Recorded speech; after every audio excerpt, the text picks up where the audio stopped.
ফলাফলত উত্তীৰ্ণৰ হাৰ 65.62।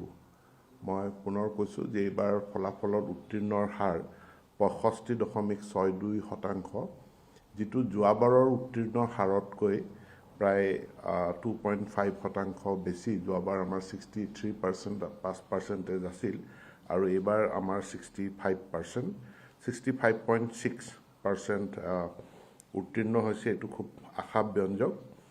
আৰু জিলা হিচাপে আটাইতকৈ প্ৰথম স্থানত আছে আমাৰ ডিমা হাছাও জিলা। তেওঁলোকে 88.23%, 5%, তেওঁলোকে শীৰ্ষস্থানত আছে। দ্বিতীয় স্থানত আছে 84.08% শিৱসাগৰ জিলা, আৰু তৃতীয় স্থানত আছে ডিব্ৰুগড় জিলা। শিৱসাগৰ জিলা, ডিব্ৰুগড় জিলা দুয়োখন জিলাই কনচিষ্টেঞ্চি প্ৰদৰ্শন কৰিছে, কিন্তু পূৰ্বে খুব মেট্ৰিক বা গুণোৎসৱত ভাল ফলাফল কৰা মাজুলী আৰু নলবাৰী জিলা তেওঁলোক অলপ অৱনমিত হৈছে। এইটো আমি খুব বিশেষভাৱে পৰীক্ষা কৰিব লাগিব। আৰু ফলাফলৰ 5%ৰ ফালৰ পৰা একেবাৰে তলত থকা জিলাকেইখন হৈছে কাছাৰ আৰু ধুবুৰী জিলা। কাছাৰ জিলা পূৰ্বেও তেওঁলোকৰ ফলাফল ইমান উৎসাহজনক নহয়, আৰু এইবাৰো তেওঁলোকৰ ফলাফল বেয়া হৈছে। গতিকে শিক্ষা বিভাগে কাছাৰ জিলা, ধুবুৰী জিলা তাৰ ওপৰত বিশেষ নজৰ ৰাখিব লাগিব।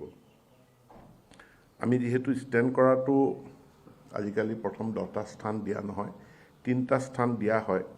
এই প্ৰথম 3টা স্থান অধিকাৰ কৰিছে এক জ্যোতিৰ্ময় দাস, শংকৰদেৱ শিশু নিকেতন, পাটাচাৰকুছি। প্ৰথম স্থান অধিকাৰ কৰিছে জ্যোতিৰ্ময় দাস, শংকৰদেৱ শিশু নিকেতন, পাটাচাৰকুছি, বজালী। দ্বিতীয় স্থান অধিকাৰ কৰিছে আকাংক্ষা বৰুৱা। আকাংক্ষা বৰুৱা, অম্বিকাগিৰি ৰায়চৌধুৰী জাতীয় বিদ্যালয়, হাৱাজান, বিশ্বনাথ জিলা। দ্বিতীয় স্থান লাভ কৰিছে আকাংক্ষা ভূঞা, অম্বিকাগিৰি ৰায়চৌধুৰী জাতীয় বিদ্যালয়, হাৱাজান, বিশ্বনাথ জিলা।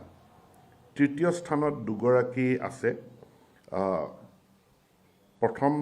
তৃতীয় স্থানত আছে Zia Farah Islam, Little Flower School, Dibrugarh. তৃতীয় স্থান দুগৰাকীয়ে লাভ কৰিছে। প্ৰথমগৰাকী হ'ল Zia Farah Islam, Little Flower School, Dibrugarh, আৰু সুৰজিৎ আখতাৰ, তেওঁ লিটল ফ্লাৱাৰ স্কুল, নলবাৰী। এই 3টা স্থান, এই 4গৰাকী ছাত্ৰী 3টা স্থান অধিকাৰ কৰিছে।